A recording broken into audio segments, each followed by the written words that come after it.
Recently, I got to sit down with Jay Bates from Jay's Custom Creations. Jay, like myself, is a woodworker, YouTuber, blogger, and content creator, and within the past year took the plunge to do this full time. When you watch his videos, you know that you are seeing his true personality and his knowledge and creativity really shine through. I'd like to thank Jay for taking the time to stop by and giving us some insight into his world. Take a look. I have Jay Bates from Jay's Custom Creations with me here in the shop. We are in Toledo, Ohio. Jay, you are not from Toledo. No, I'm originally from Livonia, Michigan, which is like just an hour north of here, and currently reside in Mississippi, but my dad lives up here in Michigan, so I'm in town, I guess you'd say, in this area of the country, and figured to stop by. So awesome. So I'm sure most people know who you are and what do you do, but why don't you tell them who you are and what you do? I'm Jay Bates, jayscustomcreations.com, and just make stuff out of wood and sometimes metal. Just make stuff. We both do woodworking videos for a living and blogging, but we have completely different styles. I'm doing lots of little crafts stuff, and what kind of stuff do you do? I've got a habit of making large things because, oh, that'll take 10 minutes to do, and it ends up taking a lot longer. But larger projects like bunk beds and larger shop projects, blanket chests, stuff like that. Pocket holes, 2x4s. So you use mostly like box store lumber? Yeah, right? Box store lumber. Cheap pine. Pretty much everybody has access to readily available cheap pine, 2x4s, construction grade material. So I try to make stuff out of that because it is readily accessible for everybody, and also because I'm a cheapskate. But your videos are very popular, so that you found the connection between you and an audience, because woodworking is a really expensive hobby, and not everybody has access to fine hardwoods, and so cheap pine is a lot of times the easy way to go, and I think that's what your audience connects with, right? That's what I'm thinking anyway. Yeah. Yeah. You just finished up a huge project. Tell me about it. Yeah, a 14-foot long miter saw station with, I think, 21 drawers, and it's a complete storage solution with a miter saw in it. Basically, it's barely a miter saw station, but I absolutely love it, and I should have done it a long time ago, right when I made the shop, or right when I started the shop. But it was an absolute blast to make. It was a long project to make, but it was fun to make. What's your most popular video? Most popular video is a sliding moccasin vise made from, what was it, 1/2-inch plywood and pipe clamps, and I still use that vise. That vise is very handy. Nice. Now, that sounds like a tool for some fancy hand tool users. Yeah, because I only use hand tools, right? No, I barely ever use hand tools. But I use it for, I guess the moccasin vise is typically for, like, hand cut dovetails and stuff like that, but it's a vise. I just clamp crap in it. I don't care what I'm doing, and just use it. Two-part question. What got you started in woodworking, and then what got you started making woodworking videos? So I got started in woodworking because I was real into playing pool, and there was nobody locally to replace tips and ferrules on pool cues. So I bought a 7x10 mini metal lathe, and I started replacing my own pool cue tips and then charging other people. Then 2008, the economy crashed. Nobody did anything with pool shooting anymore from where I lived. So I sold that and found a bunch of, it was the Wood Whisperer and a lot of New Yankee Workshop. Those two I watched from the beginning a lot. And I said, I'm going to be a woodworker. Nice. It's funny. My dad, he was a big pool player. He'd play in all these tournaments and he would travel. And for a while, he was actually doing some of that stuff, but not with a lathe. He had this drill set up. It was mounted where he had like a little threaded rod chucked into the drill, and he would put the shaft on there, and he would, sand down and referrule all the cue sticks and stuff. So that's interesting. I started there too, but I ended up slashing my finger with a razor blade doing the same thing. It was a 5/16/18 thread is pretty much the most common, typically the most common joint size on a pool cue. So you just bolt up a 5/16/18 bolt into a drill and lay it on the table with a little pillow over here and do your little magic until I sliced my finger and I said, I got to do something different. So what's your favorite pool game? I like straight pool. I'm not that good at it, but I like straight pool. I find it to be most enjoyable.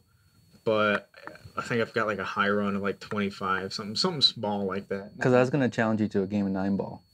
We can do 9-ball. Race to 5. We can do a 9-ball race to 5. When I was younger, my dad was a big pool player, and so I started to get into pool when I was like 13 and 14, and I started playing in local tournaments. I was actually playing in bars at tournaments when I was 16, 17 years old, which is kind of funny. And I never got real good at it. I got good enough to know like I could do like 3 shots ahead, think 3 shots ahead. My dad, he's thinking like 5, 6 shots ahead, which still blows my mind. I don't know how people do that. Yeah. I've gotten like 2 table runs in my entire life, you know, and my dad runs the table all the time. So I don't play much anymore. I think I played too much as a kid, and I kind of lost that Fire? No, I just lost the fire, and I still have my stick, but I just don't enjoy playing pool very much anymore. But race to 5, 9-ball tonight. Yeah. What projects do you have planned coming up? I have, me personally, I don't really have that much planned. My wife has a lot planned for me, but I don't really have that much personally planned. I'd like to make a cheapo Rubo style workbench, something like that, but I don't know if I want to do like an open base or maybe cabinet storage for more drawers, because I don't have enough in my shop. I saw recently your brother has an interesting project going on.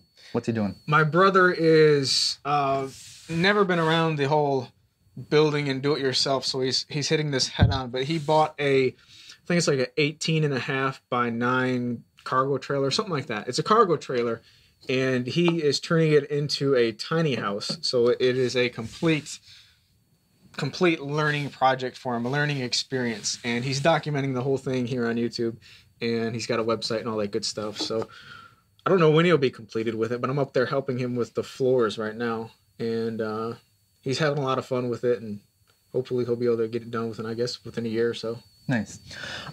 So going back to some of your favorite videos, my favorite video that you ever did was a vlog, and that is when you did the vlog as the drunken woodworker. Yeah, that was hilarious. I usually get up around 8:30 or 9, but that particular day that you put that out, I slept in. I'm like, I don't have anything to do. There's always something to do, but I'm like, I'm just gonna sleep in a little bit. And I get this text at like 10:30 saying, hey, I hope you're not offended by my recent video. And I was instantly awake. I'm like, where's my computer? And I laughed so hard. It was so spot on. I've been wanting to do that for a while, and then you said you were getting married, and I'm like, oh, there you go. Perfect opportunity to do something. And I just went out to the shop, did it, recorded it, edited it, put it on YouTube. I published it, and like 10 minutes after I published it, I'm like, oh crap, what if he gets offended? So sent you a text, and it all worked out, but it was all in good fun. It's really hard to offend me. So in there, instead of drinking beer, you are drinking water, and you're making fun of the water, being the snobby water drinker, which basically that's what this is. It's water, just right? Yeah, it's delicious water. Hello, I am Jay Bates, your host, and welcome to another weekly episode of Jay's Video Vlog Video, where I talk about useless nonsense that really has no impact on the world. Today I'm drinking a bottle of Niagara Natural Spring Water from the Protected Springs of Wildwood, Florida, and we all pretty much know that's bullshit because all this stuff comes from the tap.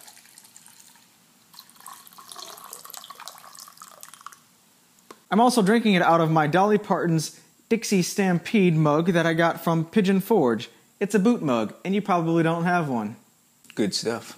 I got my beautifully crafted, mass-produced boot mug in Pigeon Forge, Tennessee on my honeymoon, which is actually a great segue into the first topic today, which is David Picciuto from the drunkenwoodworker.com announced that him and his lady friend are tying the knot, and I don't mean in any little Boy Scout way. They are getting married, so congratulations, David. That's an awesome thing to happen in life, and I wish you the best. Good stuff. So what about you? What have you got coming up? New rule here. I don't talk about future projects. But since you asked, I'm going to talk about future projects. Oh, crap. But after this, I am not going to talk about future projects because I make too many false commitments or commitments that I keep putting off. But I've got a cutting board video that I'm going to do. There's this big piece of wood right there. That's what that is for, the maple. It's going to be an end grain cutting board, and I'm going to do an inlay of this. He's an online chef. I'm going to inlay his logo on top there, and then I'm going to send it off to him, and he's going to take the cutting board and use that in his video. So it's going to be like we're doing a collaboration. It's like a 2-part video, and his channel is called Cook with Meat, and it is really amazing channel. You're going to love it. It's super awesome. His videos are really well done. So I got that coming up. I got another speaker build video coming up. I know you're asking why you're making more speakers. You just did that, but that's for somebody else. So I got that coming up. I got some picture frame videos coming up. By the time you see this, I will have released my coffee station build. Beautiful coffee station. Thank you. And I'm gonna do another big build coming up. I'm gonna make a new desk for my office. The outdoor workbench, which I've been promising for a year and a half. And a couple of, there's a lot going on. So it's so weird to, not weird, it's so it's difficult to say you're gonna make something because, like, I don't know, probably, you know, we work pretty much the same. Things change so frequently. So yeah, I mean, we both work for ourselves, and so you might say you're going to do something, but another opportunity might come up where you might have to switch gears and do that, because most people might think you're selling out, or you're not fulfilling your promises, but in reality, we have to do things that are going to make us money, right? I have to pay the bills, so sometimes I have to put one project aside and do another project where I know that's going to make me a little bit more money. How do you handle negative comments? Do you do well with it? I delete them. When it comes to negative comments, you can have constructive criticism and get a message across. You can many ways to get a somewhat negative message across without being a jerk. But if someone's a jerk, just delete them. Just delete it. There's no sense in that. There's too much crap going on in the world for listening to keyboard commandos on YouTube. There's something about being on the internet that just allows people to say whatever they want to say. And the anonymity or whatever it's called. Yeah. But luckily, I really haven't gotten that many negative comments in a while. I guess it's one of those things, like, you know, you are the sum of your surroundings, I guess. Yeah. So if you go into an environment where you see a bunch of people getting away with just keyboard commando kind of just nonsense, then they're probably going to, you know, be more inclined to do so. But for the most part, I mean, it's for vast majority of the most part, yeah, it's all good stuff. You said something like you are the sum of your surroundings, and that like Kelly and I, we've made a commitment to, like, try to stop saying negative things, try not to complain at all, and just remove negativity from our lives. And like, since we've made this commitment, there's been this huge change in the way my life is, actually. Just if you allow positive things to happen to you, they will happen. So right on. It's kind of fun. So what's the most rewarding part about being a YouTuber? Most rewarding part is interacting with all of the awesome people out there. There's a lot of, you know, behind the scenes, very inspirational kind of messages that I'm sure just about everybody who regularly puts content on YouTube gets. But it's very rewarding to just read genuinely nice comments from people and messages and stuff like that. Yeah, when you're having a bad day and you get that email that says you got me through hard times or whatever, that's insane. That just blows my mind. Yeah. Switching gears real quick. So my bandsaw over here, there's a bunch of stickers on there. I have nothing to do with it. You have absolutely everything to do with that. You started this woodworking trend of stickers. I don't know, and the odd thing is I don't have any. Just yet. I'm trying to get them. I've been procrastinating on getting some stickers made, and every time I go to sit down to do it, I'm distracted by, you know, a squirrel, and in the computer world, you know. But eventually I'll have some stickers and all that good stuff. But yeah, I've got this awesome cabinet that I was trying to buy stickers for and fill it up, and then people just started sending me stickers, which is awesome. That's cool. And everyone who has sent me a sticker, I'm gonna try and send you one back, one of my own. Oh, nice.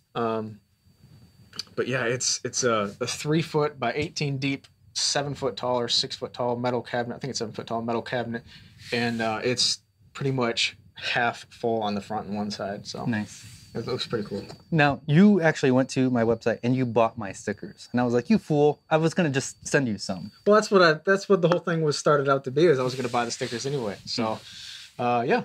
Nice. All right, and then wrapping things up, any encouraging advice for somebody just getting started in woodworking? Learn from everything.